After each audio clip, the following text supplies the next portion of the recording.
Hello friends, मैं हूँ doctor Neeraj पहलाजानी। आज हम बात करेंगे कीगल्स एक्सरसाइज। अक्सर फीमेल्स को या कभी कभी पुरुषों को भी यूरिनरी इनकॉन्टिनेंस यानी कि बाथरूम करते टाइम कंट्रोल नहीं होता है। जोर से छींकते हैं, खांसते हैं, जंपिंग करते हैं तो यूरिन लीक हो जाता है या यूरिन करने में कंट्रोल नहीं होता है, स्ट्रीमिंग अच्छी नहीं होती है। महिलाओं को कई बार समस्या होती है कि जो उनका प्राइवेट पार्ट है वो उनको ढीला लगता है या ऐसा लगता है कि जैसे बच्चेदानी खिसक रही है, नीचे को भार लगता है। पुरुषों को कई बार लगता है प्री मैच्योर इजैकुलेशन यानी कि शीघ्र पतन की समस्या रहती है, इरेक्टाइल डिसफंक्शंस होते हैं, यूरिनरी प्रॉब्लम्स होती हैं। एज जैसे जैसे बढ़ती है हमारी मांसपेशियां कमज़ोर होती हैं, उसके साथ साथ विद एजिंग ये सब प्रॉब्लम्स मेल्स और फीमेल्स में आ सकती हैं। फीमेल्स में हार्मोनल चेंजेस थोड़े से ज़्यादा होते हैं और जो फीमेल हार्मोन्स होते हैं वो मांसपेशियों को कमज़ोर थोड़ा सा रखते हैं, इसलिए महिलाओं में ये समस्या ज़्यादा आती है और ख़ासकर पेरीमेनोपॉजल एज ग्रुप में या प्रेगनेंसी के दौरान जब प्रोजेस्टेरोन हार्मोन बढ़ जाता है, एक बढ़ते हुए बच्चे का प्रेशर भी अंदर में रहता है तो ये समस्या ज़्यादा आती है।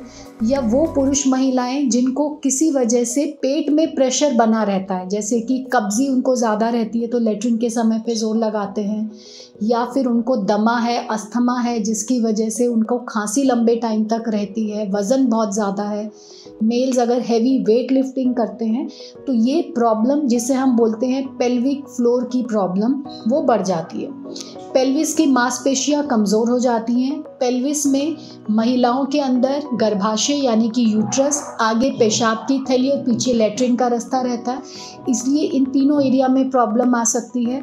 और मेल्स में पेल्विस के अंदर में ब्लैडर मेनली या फिर लेट्रिन का रास्ता या अब वहाँ पे कुछ ऐसी नसें भी रहती हैं जो इरेक्शन और इजैकुलेशन में हेल्प करती हैं। तो इसलिए अगर पेल्विस फ्लोर की मसल्स वीक होती हैं तो मेल्स में इरेक्टाइल डिसफंक्शन या यूरिनरी इनकॉन्टिनेंस हो सकता है और महिलाओं में यूरिनरी प्रॉब्लम्स हो सकती हैं, वजाइना लैक्स हो सकता है, रेक्टल प्रोलैप्स हो सकता है, यूट्रस प्रोलैप्स हो सकता है यानी कि बच्चेदानी योनि मार्ग से बाहर भी आ सकती है।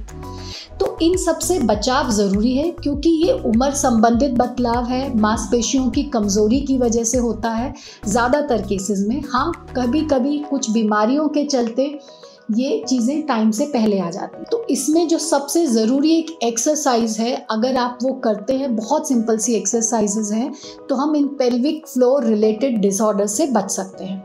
वो एक्सरसाइज है कीगल्स एक्सरसाइज। कीगल्स एक्सरसाइज में हम लोग ये पेल्विस की मांसपेशियों को मजबूत करते हैं। बहुत साधारण सी एक्सरसाइज है, ये आप कहीं पे भी कर सकते हैं, कभी भी कर सकते हैं। सिर्फ आपको अपना बॉडी को रिलैक्स रखना है।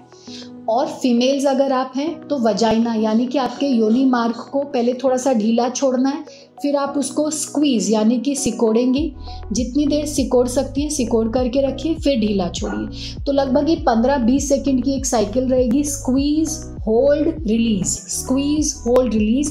15-20 बार आप इसको दिन में 2-3-4 बार करेंगे तो धीरे धीरे over a period of time जो पेल्विक की मांसपेशियां हैं वो आपकी मजबूत हो जाएगी।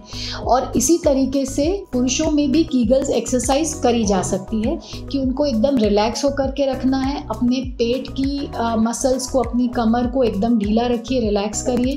पेल्विस को सिकोड़िए जितना आप सिकोड़ सकते हैं, रोकिए जितनी देर रोक सकते हैं और फिर रिलीज करिए। इससे आपके ग्लूटियल मसल्स भी स्ट्रांग होंगे, हिप के मसल्स जिसको बोलते हैं वो भी स्ट्रांग होंगे। इजैकुलेटरी डिसऑर्डर्स अगर आपको हैं, थोड़ा बहुत इरेक्टाइल डिसफंक्शन है तो वो भी इम्प्रूव होगा और यूरिनरी इनकॉन्टिनेंस भविष्य में आएगा, उसके चांसेस कम हो जाते हैं या वो समस्या थोड़ी सी कंट्रोल में आ जाती है। तो कीगल्स एक्सरसाइज के फ़ायदे यही हैं कि ये मांसपेशियों को मजबूत करता है, यूरिनरी इनकॉन्टिनेंस, वजाइनल फ्लोर की लैक्सिटी फीमेल्स में जो होती है उसको भी कंट्रोल करता है। तो प्रेगनेंसी के दौरान भी आप इसको कर सकते हैं, बाद में भी कर सकते हैं। इनफैक्ट आपके एक्सरसाइज शेड्यूल में कीगल्स एक्सरसाइज रेगुलरली करने से फ्यूचर में आप इन सब चीज़ों को कंट्रोल में रख सकते हैं।